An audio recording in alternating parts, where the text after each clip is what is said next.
and thank you for joining us again.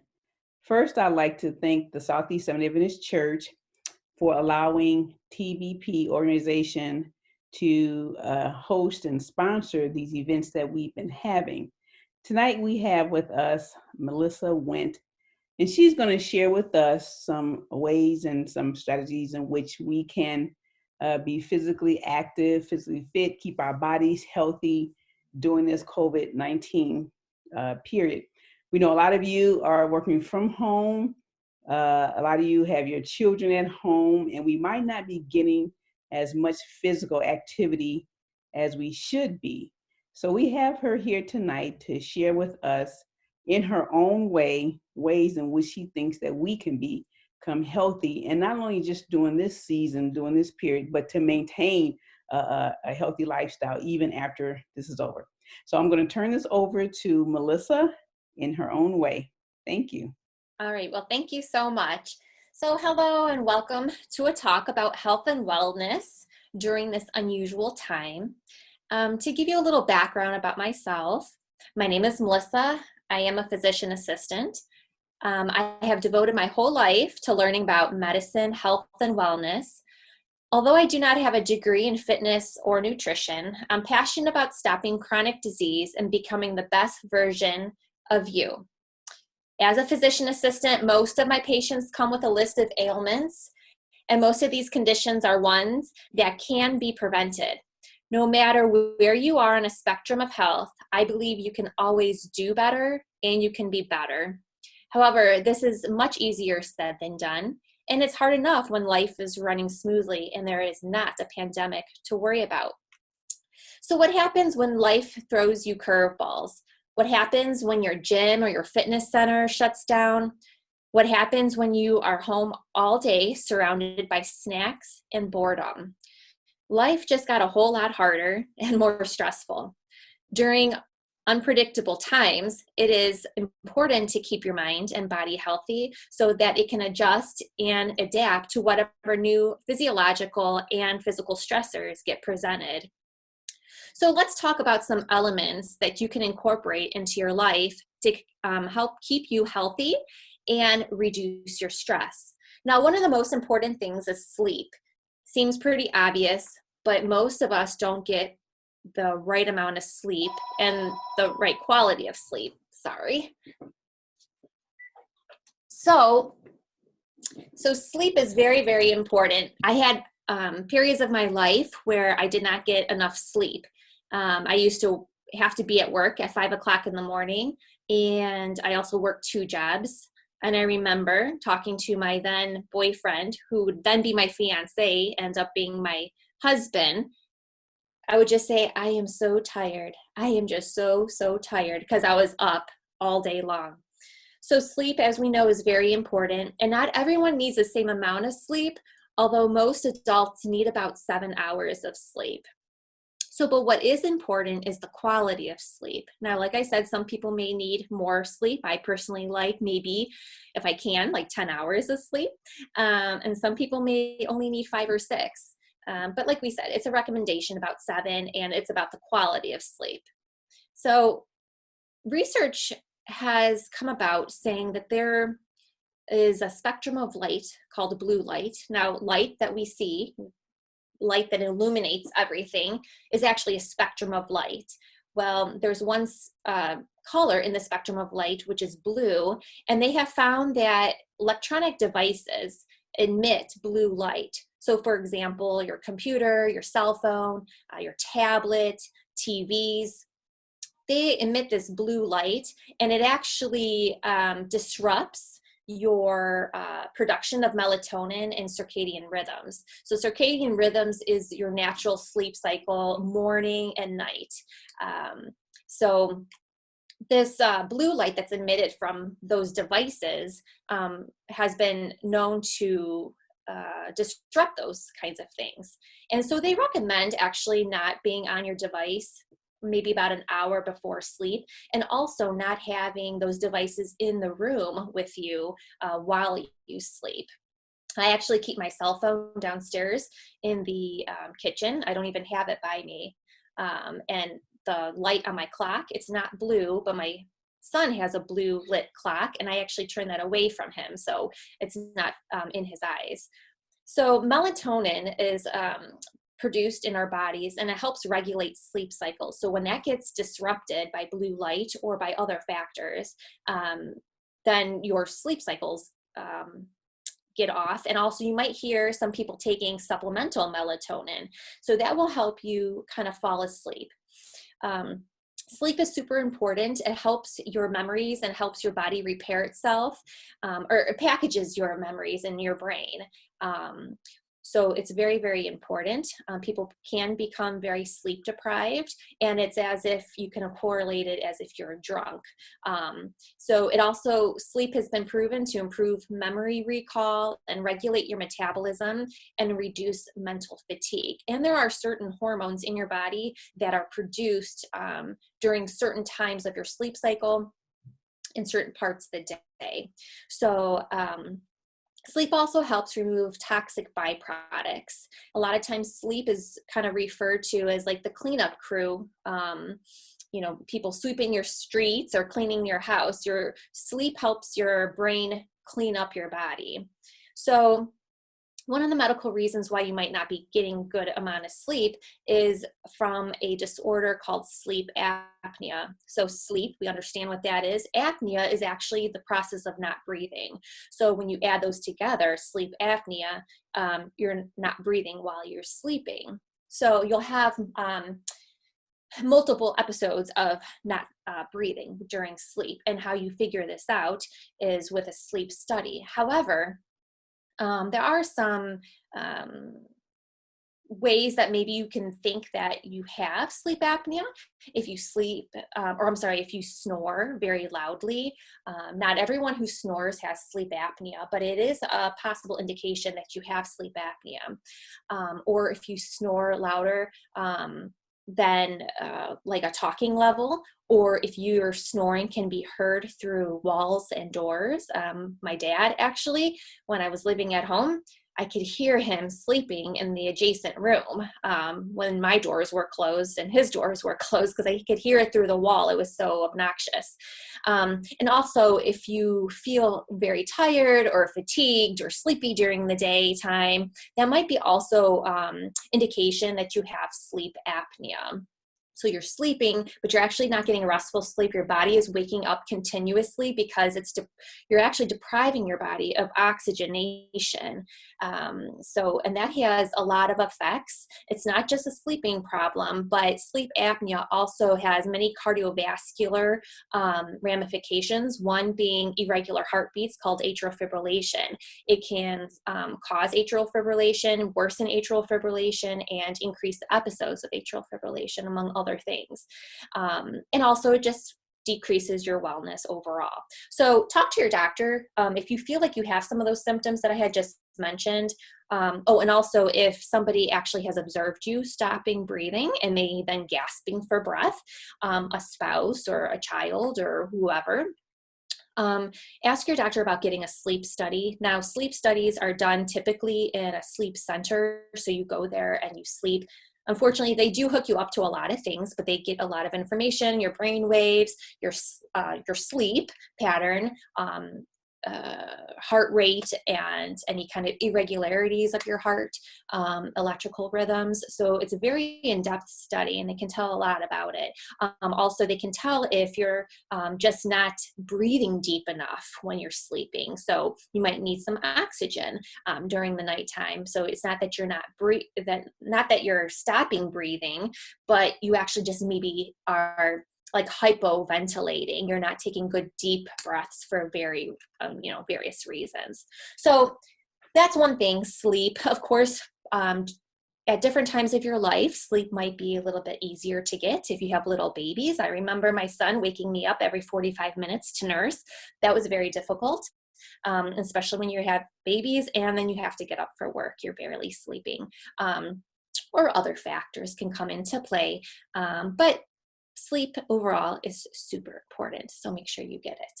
So, okay, and the next thing we should talk about is exercise. Of course, Exercise is something nice to talk about, and a lot of times it's easier said than done. So especially during these COVID-19 closures of many parks and gyms and fitness studios and other public places have reduced their opportunities for you to work out at with all those closures. Hopefully that will be changing soon, since we're, I think, at the tail end of all this stuff. But so you might want to try to exercise at home if you have a favorite gym that's closed. And also social distancing may further affect your ability to exercise, or if you need to more or less shelter in place, or you're a little bit more immunocompromised, you're not maybe comfortable going out in places where there's more crowded areas. Also, if you're, working from home now, many places have allowed for work at home options. You might find yourself sitting more during the day or for more extended amount of times. Or if you are at home with your children now, maybe they were at school, but school's been closed and now you're homeschooling your kids, you might just find it more challenging to exercise because you have kids that you're taking care of. So why is exercise important during the COVID-19 pandemic? Well, we all know, or we've been told, that exercise is good for you, and it really is. Exercise is essential for everyone under normal circumstances. However, during stressful times, whether it's emotional, physical, and mental, exercise actually boosts your immune system. And it gets your blood flowing, it gets your body oxygenated, it reduces toxins in your body. Actually, when you breathe, you expel a lot of toxins and water from your lungs. Other than urinating, you get a lot of water vapor out through your talking. So if you ever talk in front of a mirror, or you have a mask on and you have glasses and you vape up and your glasses are all foggy, it's because you get out of a lot of water through your lungs. So, and through your sweat also. And like I said, a lot of toxins are being eliminated through your body. Fats are being broken down, and toxins through fats are being eliminated in your body. So all of those physiological mechanisms are occurring during exercise, and it boosts your immunity. So, trying to do regular moderate intensity exercise has immune boosting benefits, but also if you can just sometimes just do something, that's better than nothing. And so we know exercise also helps to prevent weight gain. Of course, you cannot out-exercise a bad diet. So if you are eating terribly, you're overeating or not eating the right things, then forget about, well, I'm going to work this off later, because really it's not going to happen. Because if you do a little internet search, you'll realize, that 350 calorie, donut that you had or whatever is maybe, 2 hours on the treadmill or something ridiculous. So, sometimes it works, but most times, more than that, it's not going to work out for you. So don't feel like you can out-exercise a bad diet. But diet and exercise will help you reduce weight gain, at least maybe keep you constant during this time. Maybe not weight loss, but if we can just kind of maintain status quo, sometimes that's good enough during a stressful time. So also, exercise reduces stress and anxiety. So it's proven to improve your mood and reduce stress levels and build emotional resilience. I know for myself, I am a very high-strung person. Well, I can be at times, and I hold in a lot of anxiety, and I can get very tense feeling. My chest feels really tight. My mind feels really overwhelmed, and I'll just tell my husband, like, I need to go for a run. Like, I just need to exert a lot of physical energy so that my mind is exhausted, so I can't put that energy into my anxiety. So for myself, exercise is very beneficial to physically exhaust my body so that my mind is at rest. Now, some people like to, instead of being overly exertional that way, they might prefer like yoga or just stretching activities or like a meditation kind of thing. And that's fine too. If that works for you, you might have to just try a few things and see how it works. For me, I like to really sweat and work it hard. And also, exercise improves sleep. Now, we have already talked a lot about sleep, but exercise helps sleep if you do it earlier in the day. Some people prefer maybe first thing in the morning. I've never been that kind of person. I'm too tired and I'm too dehydrated, honestly, to get a good workout. Also, if you work out right before you go to sleep, that's not a good idea. Typically, that won't improve your sleep. It actually will keep you up some because you just got done from working out, your metabolism is up, your blood's been pumping, all this stuff. You might even be feeling hot. You just worked out and then you just took a shower and then you're all hot and you can't fall asleep and all this stuff. So don't necessarily do it right before you go to bed, but getting exercise throughout the day will give you a better night's sleep. So, and we already talked about sleep boosting your immune system. So all of that is good. So, and then also exercise, is beneficial for people with chronic disease, diabetes, arthritis, heart disease. If you cannot be as physically active as you would like to be because you have very limiting issues, you have rheumatological problems, maybe inflammatory issues of especially your joints, or you have osteoarthritis, which is joint space narrowing, especially of, major joints like your knees, your hips, maybe even your shoulders are bad, things like that. Even stretching and yoga-like activities can be very beneficial because they can help you with flexibility. They can help you with strength. If you ever do some of those yoga poses, I laugh when I do them because I just can't do them very eloquently, but it does increase your strength.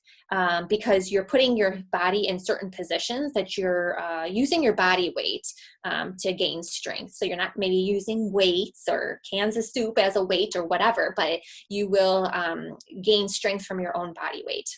Also increases, some lighter exercises will increase mobility. And of course, all the benefits of exercise in general for cardiovascular health and the like. Alrighty. How much exercise do you think you should get? Well, anything is better than nothing, just say that.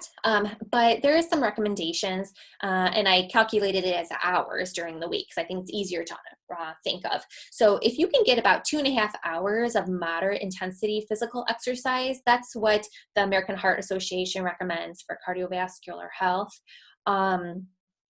So that's about 2.5 hours of exercise, they said. So maybe you can, if you do have a exercise class that you do, maybe, 2 classes a week with maybe like a walk or something like that around the block for a half hour or something. Now, if you're doing very high intensity, vigorous exercise, they recommend about 75 minutes. So that's about an hour and 15 minutes per week. And I believe this is more or less for cardiovascular benefit, but if you want to do more, do more.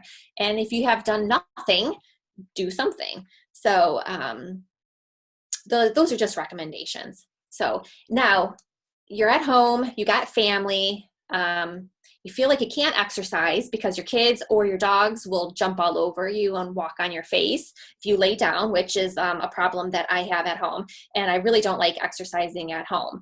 It just, like in my house, it just doesn't work well for me. And my house is a disaster, so that's another problem. So, but if you exercise with your family, think about this. Maybe go for a walk around the block with the kids or with some elders that you have at your home, like your parents or aunt and uncle or something that can take a nice walk with their walker or whatever. Just get outside, take a walk. Now, I know some people are even maybe in like rural areas or they're maybe in not a safe neighborhood. So you might have to be a little bit more creative. But for general public, I think being able to walk around the block is something that's typically doable. You can also ride your bike.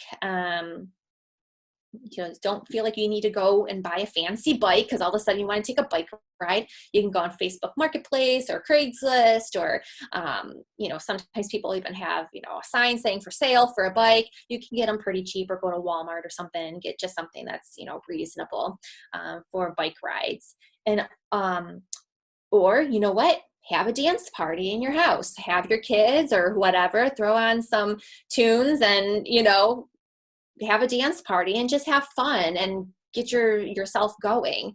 Or you can do, living room yoga sessions, or, hey, let's go in the backyard. Let's kick the ball. It could be an organized soccer game or kickball game, or it could just be kicking the ball back and forth, or if you have kids like mine, they throw you the baseball, but they throw it way far right or left, and you have to run to go get it. So that's adding a little bit of movement to your body, especially if you're not used to it. So trying to make it a family activity if you have family in your house with you.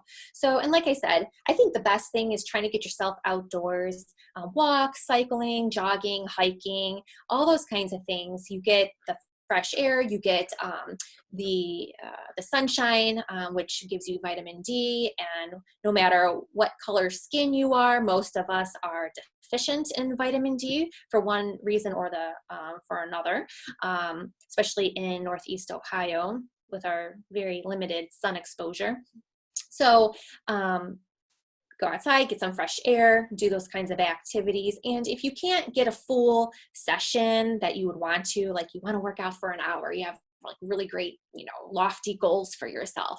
You know what? Say 10, 20 minutes. I'm going to do this for like 20 minutes. I'm going to go play catch with my kids or kick the ball for 15 minutes. And that's all I got time for right now. But like I said, it's something to do to get your blood and the heart pumping.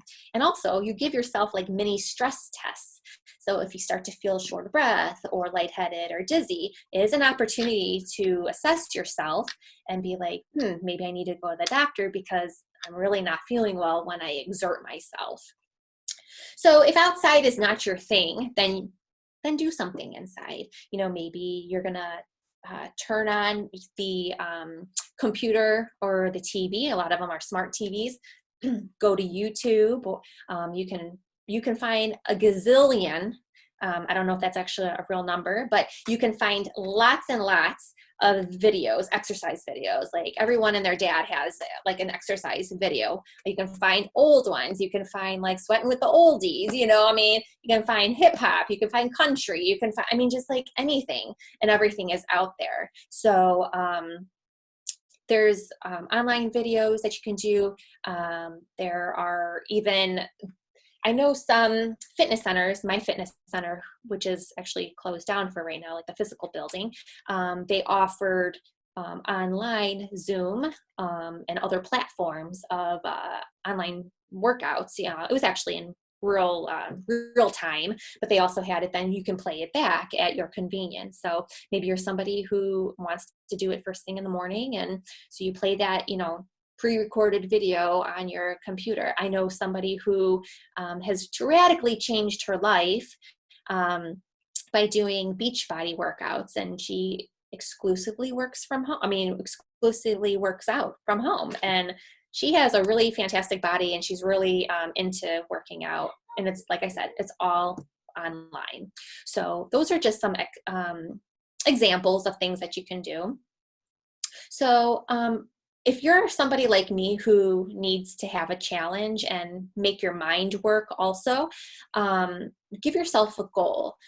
So if you're somebody who hasn't worked out in forever, maybe the last time you ran was, I don't know, in gym class, give yourself a goal of, what, I want to run a mile. Okay. I hate running, but I want to try to do it because just because I want to. I want to prove to myself that I can do something that's uncomfortable and challenging for myself. So give yourself a goal. Start maybe with walking. And then after you feel comfortable walking, then do walk and then you run some. Then you walk and then you run some. And then when you feel more comfortable with running, Then you kind of switch it around. You run more. Maybe you run for 4 to 5 minutes, and then you give yourself a 30-second to a minute and a half walking break. There's actually, there's an app I use called C2K, C, the letter C, 2, the number 2, and then K. It's actually a workout, or it's an app on your phone. It's free, and it gets you from the couch to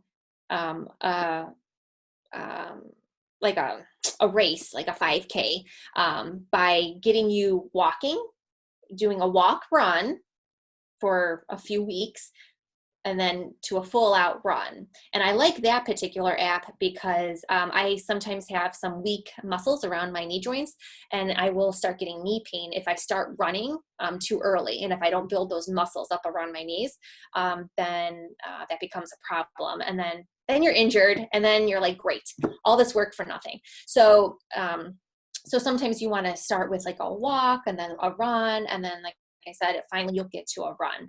So, I mean, that's just one thing. Maybe your goal is to, get stronger. Maybe you want to start off with just some sit-ups and push-ups. Start on your knees with a push-up, and then eventually you keep on doing that. You're going to be like, this is kind of getting easy. I'm going to try doing it like the regular way, a more advanced way. And you'll be able to do a regular push-up, and you'll be really proud of yourself. So, make your own goals. I don't know what it is for you, but just do something. Try to challenge yourself. So many of us are so complacent with life and how things are, and just sitting on the couch, not really doing anything. We need to change it up and challenge ourselves, because we'll also challenge our minds, which is, that's a good thing. So, and lastly, with exercise, if none of that stuff works and you're just like, you know what, I just can't do any of this stuff, then get your exercise through chores. You know what? Mow the lawn, and do not ride a riding lawnmower. I ask my patients, so are you able to, mow your lawn? Oh yeah, I mow, my whole acre. I'm like, really? Do you get chest pains, or you feel short of breath with doing that? Oh, well, I have a riding lawnmower. Well, okay. So that's really not answering my question. If you have, if you're pretty active in your life. So, mow your lawn, and then say, you know what, I'm going to mow my neighbor's lawn, not because I really wanted to, but it's because I'm trying to get a little bit more exercise. So our garden, I love gardening. I love this time of year. I get my flowers, and I can be out just doing my flowers and digging and up and down and bending and stooping and all that stuff. I love it. It's just something I find enjoyment in, and it reduces my anxiety level. So you can do that. It's a low level of exercise, but it's getting yourself out there doing things, washing your car by hand, cleaning out your garage, and moving stuff around, just doing something like that. And believe it or not, even vacuuming is an exertional activity. Say if you're really kind of a sickly person, and you have a lot of maybe heart disease, you've had bypass surgery, you've had strokes, even trying to vacuum your house might be an activity for you to do that is difficult for you. So I'm not always talking about doing marathons, because we're talking to all sorts of people at all different levels of physical ability. So let's talk about food, because I think we exhausted exercise already. So food is super important. Of course, we need it to live. But living on junk food, you might be eating, but you're actually not giving your body the nutrition it needs. So during this coronavirus-related time, our dietary habits can change, leading to higher calorie consumption that could promote weight gain. We don't like that, typically, and limiting trips to the grocery store, skipping fresh fruits and vegetables in favor of stocking up on calorie-dense, non-perishable foods, because you think there's going to be the end of the world crisis. So let's just go buy everything that can last in your cabinet for the next 5 years. A lot of those things are full of sugar and salt and preservatives, and they increase the calorie content of that food. So stocking up on those products, even financial difficulties, you might find yourself buying less expensive food, more processed food that might be, on the surface looks, less expensive, and you're trying to stretch the dollar more, but it's not healthy for you. All these things can worsen your dietary habits, and also sometimes being very stressed out, being anxious, being unsure about what life is throwing you. You are starting to snack. You might be a baker. I don't really care to bake. I love to cook. Baking's not my thing, but I know there's some wonderful bakers out there, and they bake cakes and cookies and pies and all this stuff, because they like to eat it, which is okay in moderation. But if that's an outlet for you and you find yourself then eating everything that you're baking, that might be not good for your health in the long run. And all these high calorie comfort foods, I don't know, maybe you like fried foods, or usually a lot of times when we're stressed, fried and sugary foods can come into play, or even salty foods. And that's those foods are inflammatory to your body. And we are finding that COVID-19 actually seems more or less as an inflammatory virus, causing a lot of inflammation in the body. So if we can reduce inflammatory markers by eating fresh fruits and vegetables and anything really that's grown from the earth and not packaged, and that can be stored, for years on end, that's going to be better for you, non-inflammatory foods. So we got to be careful of how we cope with our fear, anxiety, and stress, and financial concerns, and sadness, and boredom, and isolation is a big thing. I know my mother-in-law, she's very, very, very sad because her husband died, and she's by herself. She basically sits at her kitchen table all day, and it's a very sad situation. And you can find yourself just snacking on things that may not be healthy for you. So these all can contribute to overeating. So we want to recognize the cues that make you want to overeat. Maybe you're not even hungry, but you eat because you're bored.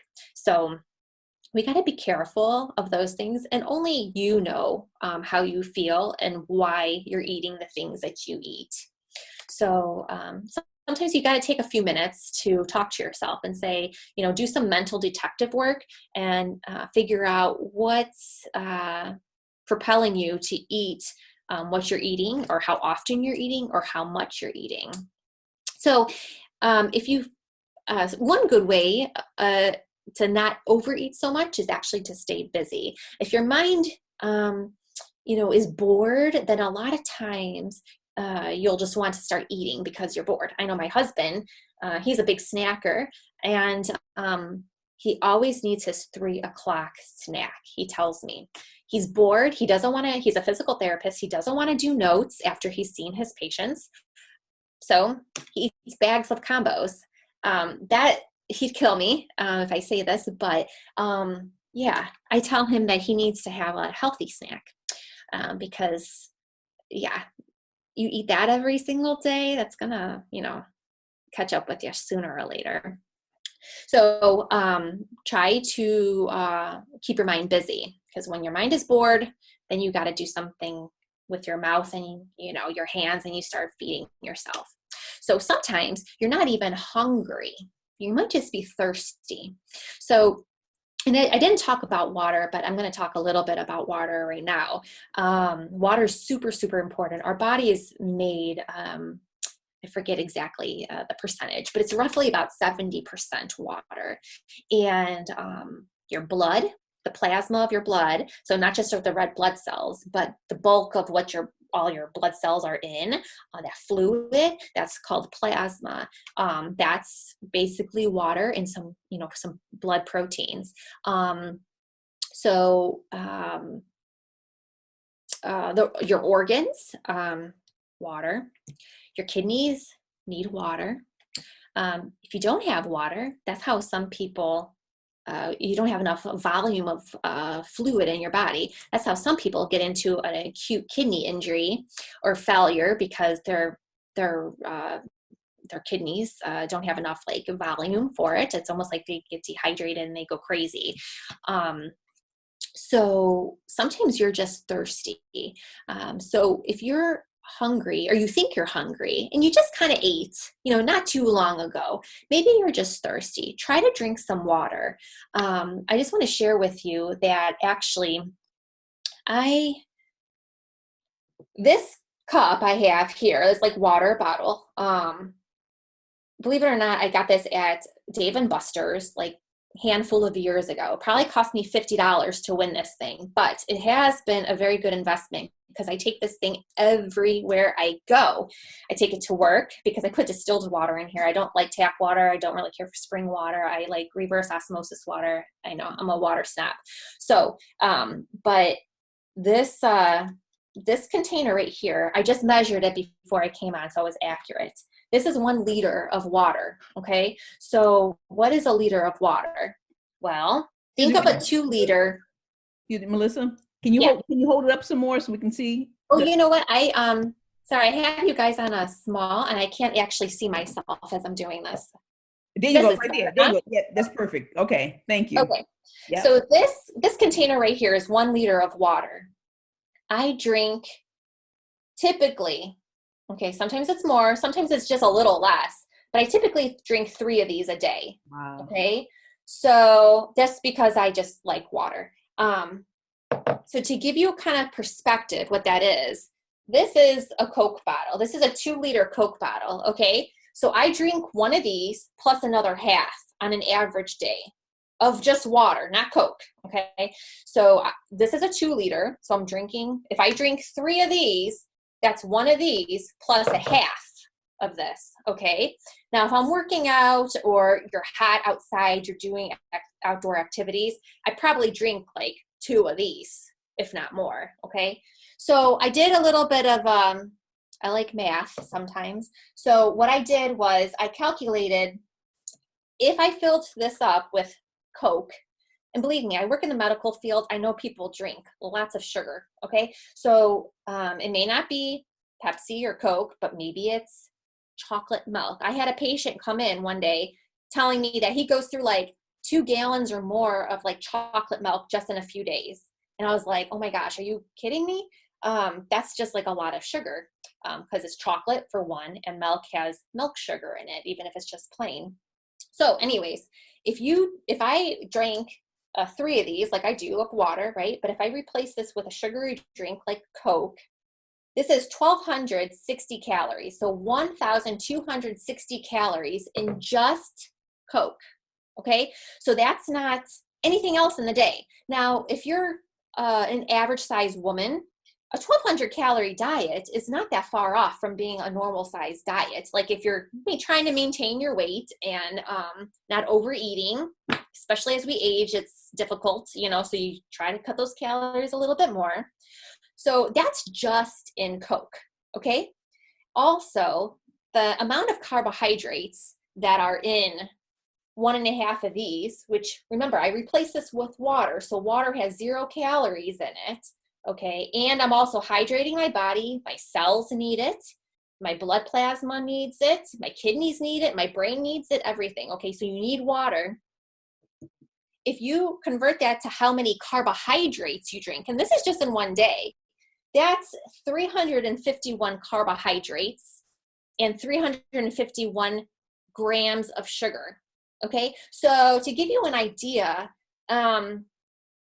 if you want to do like an Atkins diet or a very low carb diet, they tell you to not have any more than 20 carbs the whole day from your food intake.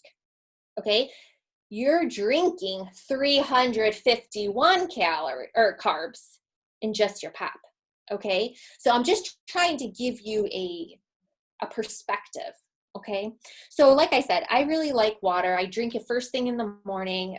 That's why I can't work out first thing in the morning, because I feel my body's actually dehydrated from my 8 hours of sleep or whatever. So first thing I do, I pretty much drink one of these whole things, or almost one of all of it, first thing in the morning. I fill up another one. I drink it all throughout work, sometimes fill it up at work, and I pretty much fill it up again when I come home. And that's just on a regular work day. Okay, so just a disclaimer though, water in excess, especially in if you consume it very quickly. Like if I drink all of that stuff within like say 15, 20 minutes, you can actually like dilute your body. And that can bring you to the emergency department. So don't say, okay, well, Melissa said drink water, so I'm just going to chug all this stuff right now. And so I don't have to worry about it for the rest of the day. Do not do that.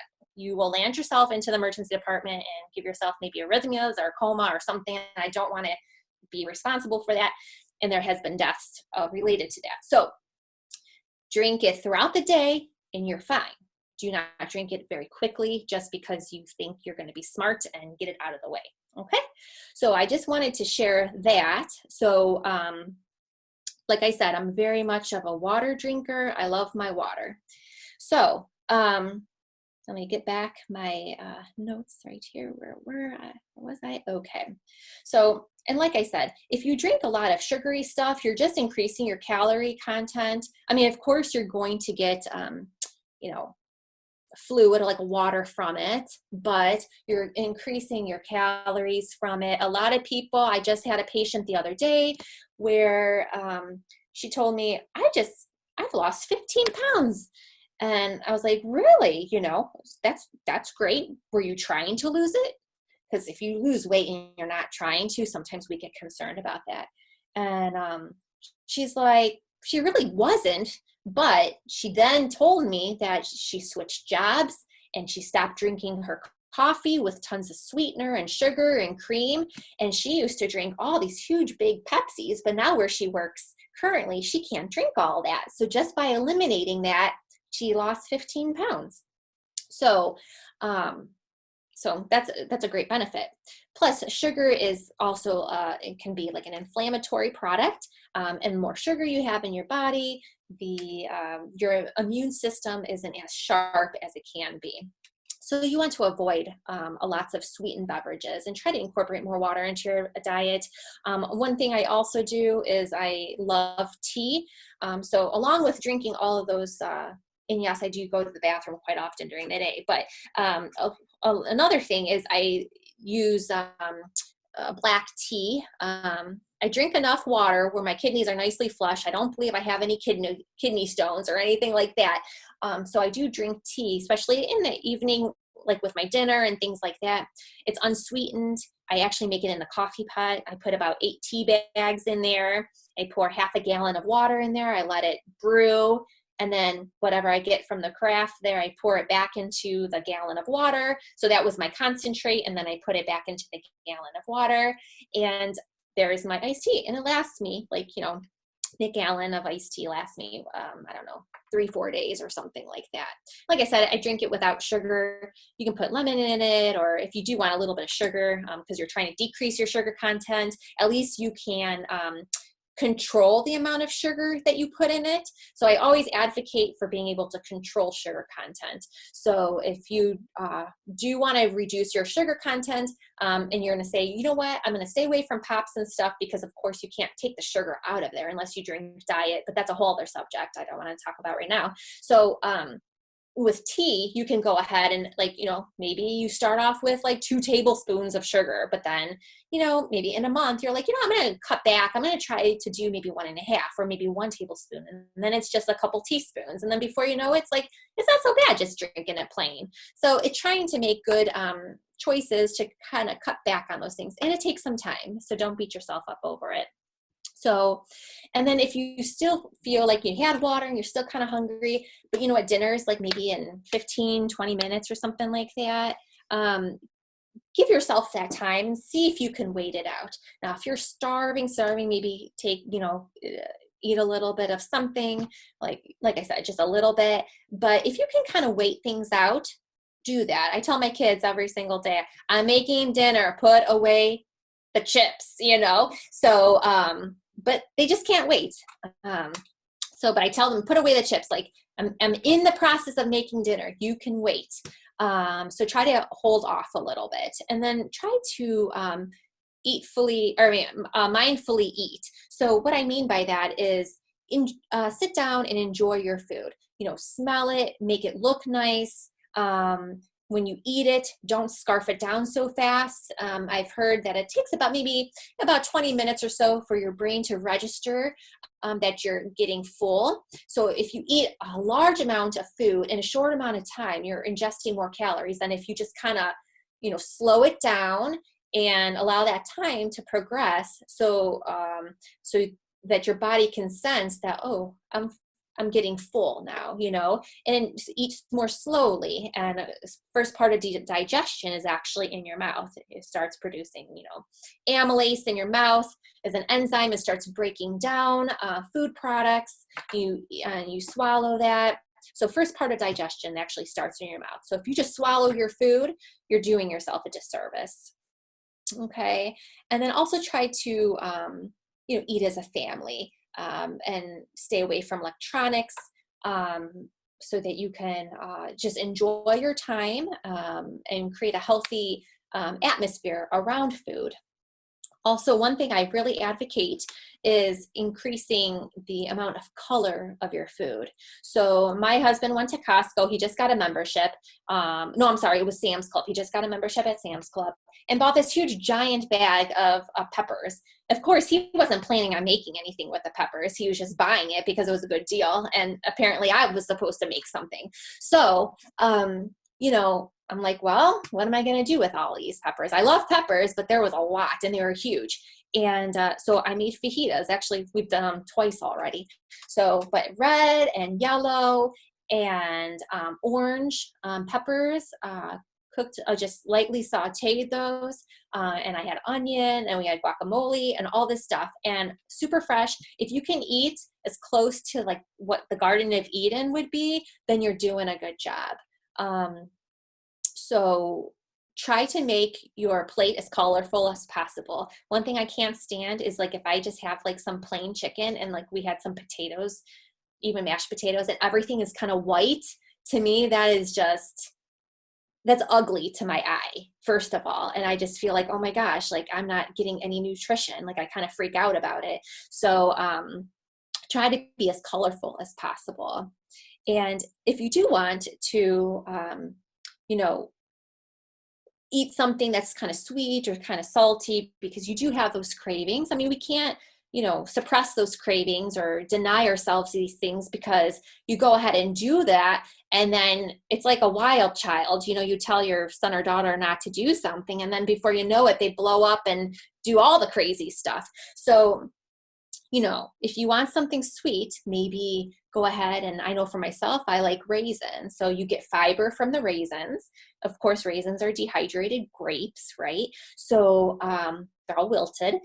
So you eat the raisins and you get some sugar, but it's a fruit sugar. But with fiber, when sugar is consumed with fiber, it doesn't have the same amount of an effect on those like carbohydrates, that influx of carbohydrates that you get, the same as if you just downed like say just grape juice or something. The fiber is very, very important in the process of all of this. So I eat maybe handful of raisins. And then you know what? I really did want chocolate. So I just grab a small handful of chocolate chips. We a lot of times have chocolate chips in the freezer. We just keep them in there because they last quite long. We don't use them up all the time, but I'll, get a little box of, raisins, and I'll get a few chocolate chips. And there I have something sweet and chewy, and I have a little bit of chocolate, and that was it. I don't have to eat like a huge quantity of something. Or even, if you really wanted something like chocolate, then, maybe have like a snack size of like, I don't know, whatever candy that you want, if you're really, you need it, else you're just gonna like really, go crazy. Have like a snack size. Or also there's a lot of times there's like 100-calorie snack size things. It's already packaged for you. They have like little cookies and stuff like that. It's 100-calorie. There's been studies that show that if you give a bag of something or, a can of something to somebody, they will eat and consume all of that of what's in that bag or in that can. So if you have a small bag, you'll consume everything that's in there. the same way that you would consume everything that was in a big bag. So, and if you just want to be a little bit more cost effective, then you can create your own snack size, portions. But if you just want the convenience, there's plenty of convenient food, a little cookies and things like that are just like in a snack size bag. And also if you want something salty, like a chip or something, actually I've come across, instead of like Tostito, like corn chips, there's actually basically like a Tostito chip like thing that's made out of beans, and they're actually really good. They are salted, but they're, like I said, since they're made out of beans, they actually have the fiber and the protein from the bean. So it's an alternative, which is a little bit of a better alternative than just pure like corn flour ground up. So, and then also if you kind of like yogurt, maybe buy a reduced sweetened yogurt. I actually make my own yogurt in the Instant Pot. I love it. Now I've become a yogurt snob. I don't like any other kind of yogurt. But it's very low, it's not very sweet at all. So, and then what fun thing you can do is actually buy plain yogurt. Like, you're like, I'm not going all crazy making my own yogurt. I don't know what you're talking about.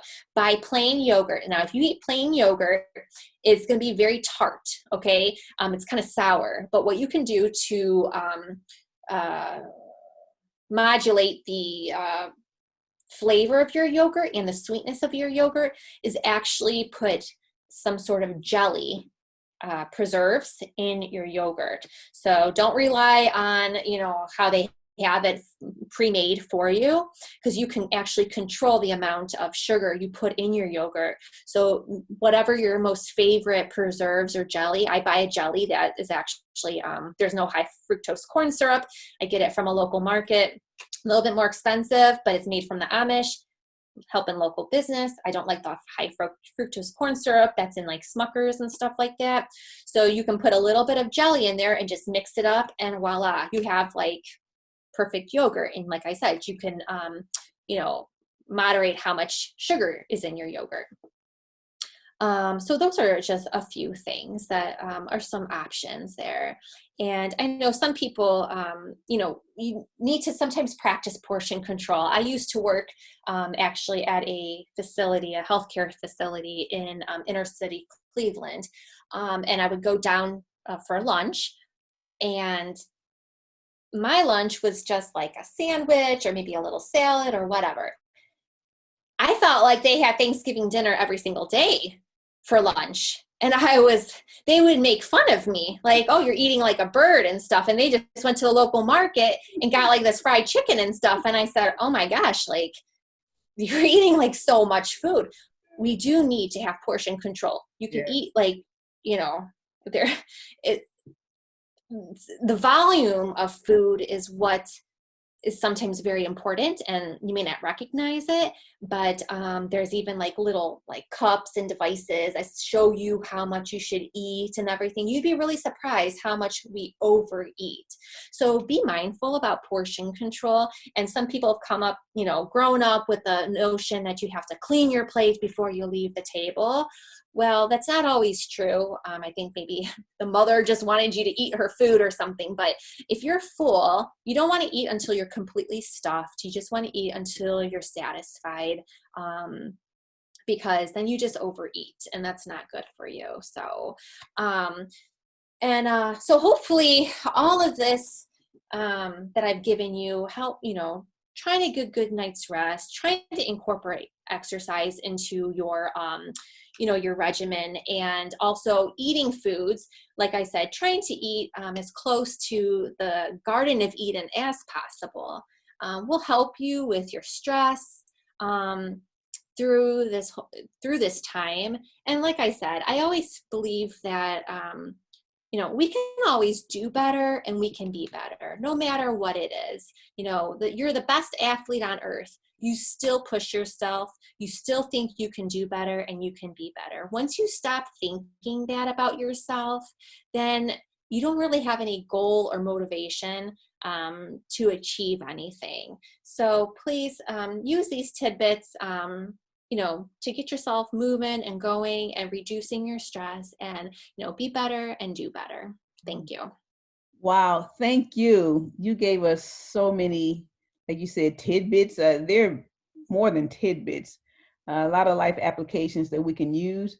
Melissa, do you have time for a few questions we have here? Some of them you already answered, Sure. but so the question is, should children take melatonin? I know you mentioned it early on about helping you rest and sleep. Do you think children should take melatonin? So you'd always want to, check with your doctor because there might be other reasons why your child isn't sleeping, right? But melatonin has been prescribed and given to children to help them sleep. So yes, that is something that you can do. But like I said, I would check with your individual doctor because I don't know the other issues that your child might have that are, causing them to not sleep well. And also a lot of electronics before bedtime, like I touched on, can also be a reason. Night terrors, separation anxiety issues. There's so much, but melatonin can be beneficial. Okay, thanks. Let's see. What effects does working from home have on a change of sleep patterns? So I guess it would depend on a few different factors. If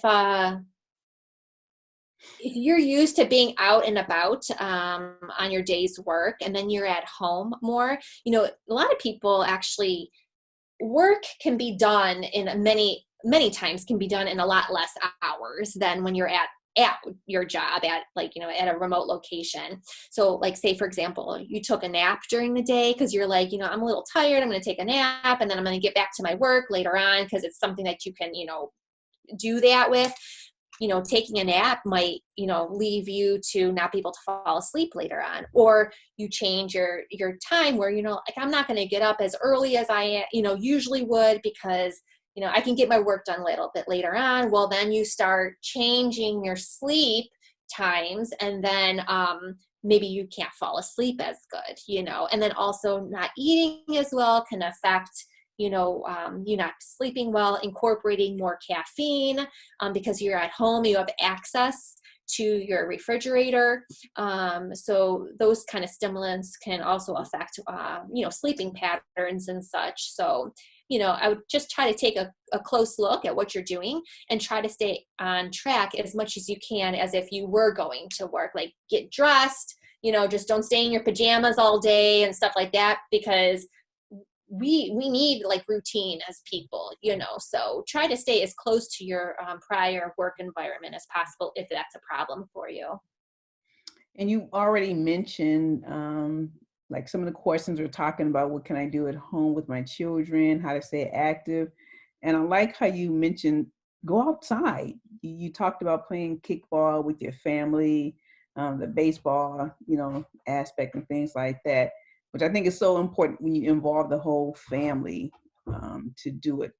Um, Also, that online Zoom workout thing, we might need to get together and do that because I think that would be a very very good idea to find a way to connect with the community as well to have a online Zoom type of workout. Thing. Well, the thing is like the weather should be breaking real soon, okay? So we should be able to go outside, but the situation that we're in now just lets us know what we can do even when this COVID-19 breaks. We do find ourselves at home, not necessarily for this particular pandemic, but for any reason. You know what I'm saying? You're on vacation, you're at home, things that you can do to still maintain a healthy lifestyle. You covered the whole dietary thing, gave some really good suggestions and helpful ideas so we can maintain a better lifestyle, the portion control, and some of the stuff we already know, but it's just good to be reminded of it as well, especially in these times where, we are so confined, to our homes, which would bring on a lot of other added stressors for us to do. But thank you so much. We have Dr. Murphy that joined us as well. Dr. Pam, do you have anything that you'd like to add in on our session before we close? Yes, thank you, Melissa. You did a great job. Yeah, I would like to add is that in these trying times of the COVID pandemic, we know there's some things going on, but as I listen to Melissa, it brings to the forefront our health message. She talked about food, diet, and eating lots of fruit and vegetables and having the different colors. The reason why we have the different colors is not just so they look pretty, but they have different kinds of phytochemicals in them so that they will help our body. And also during this pandemic, we have seen that a lot of the meat packing companies are having problems. Yes. Pork companies, the beef companies, and actually meat is going to be in low supply. So we know that one of the health messages is that we refrain from flesh food. You're not going to beat anybody over the head with that, but we don't eat any unclean food. So we see the pork got messed up in this pandemic, the pork meat houses. And even with the beef, we need to either not eat a lot of the flesh foods or limit the amount that we eat and eat more fruit and vegetables and grains. We talk about going back to the Garden of Eden. At the Garden of Eden, they ate mostly fruit and vegetables. It was later on that meat was introduced.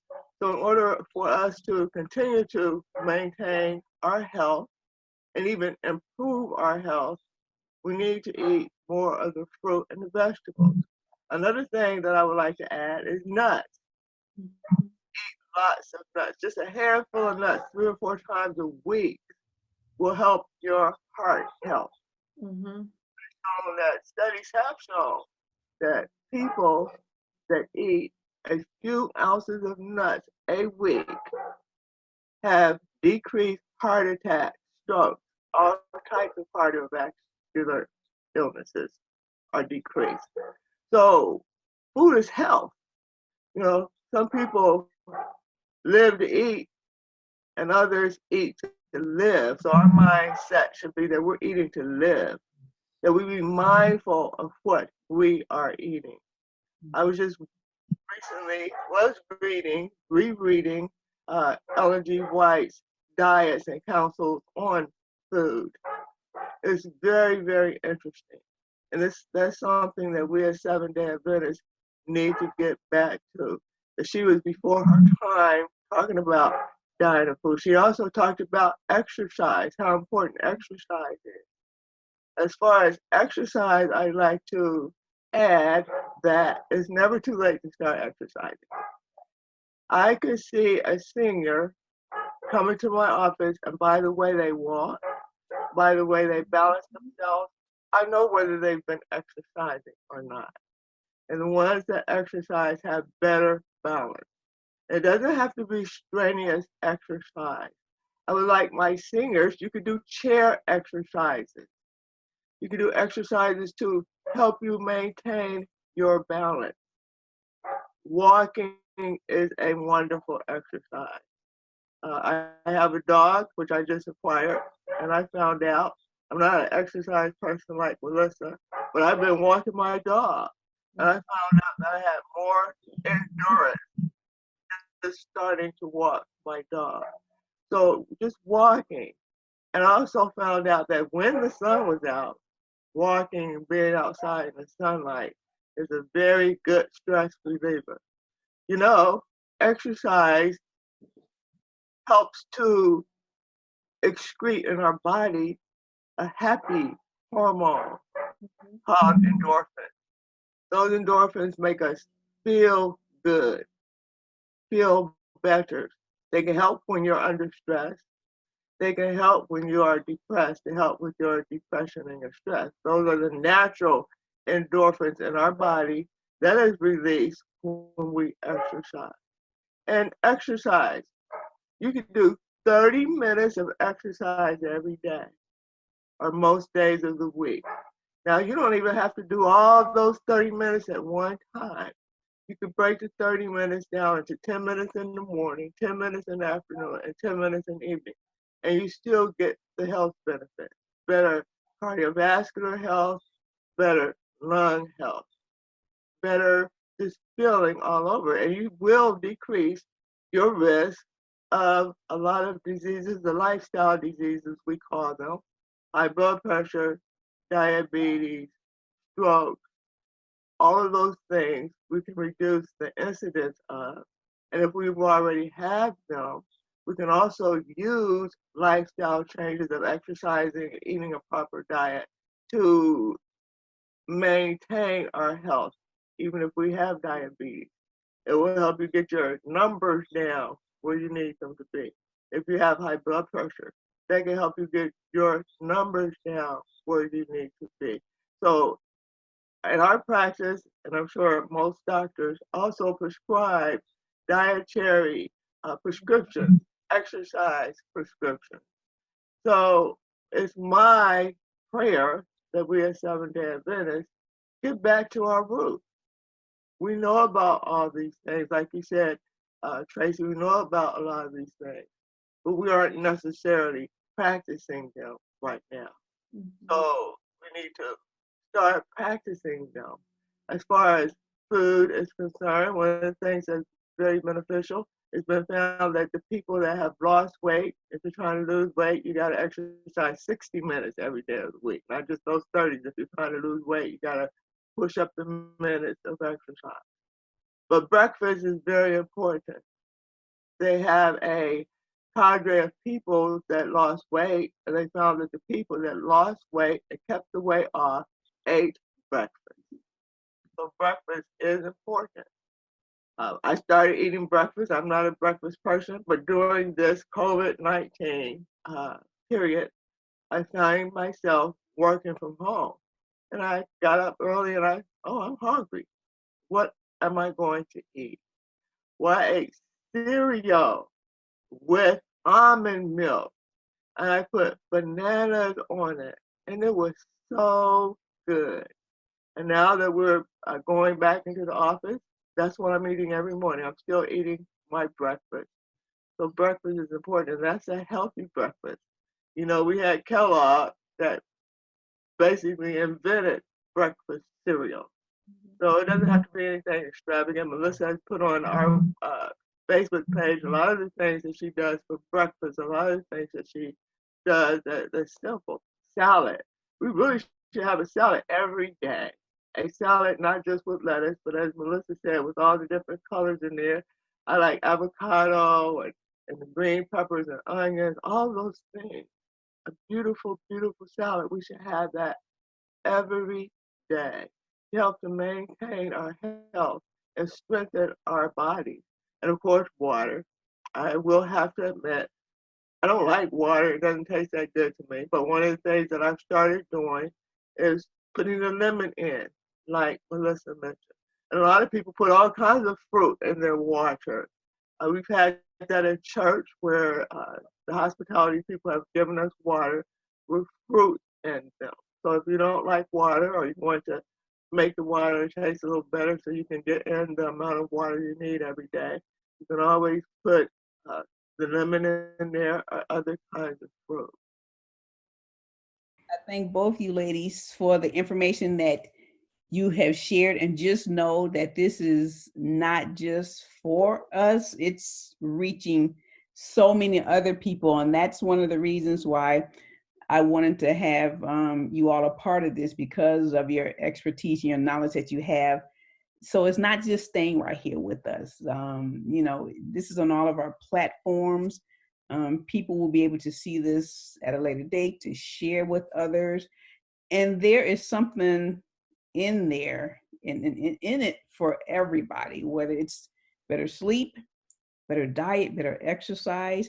And Melissa, you even touched on the mental aspect, you know, that this has on us.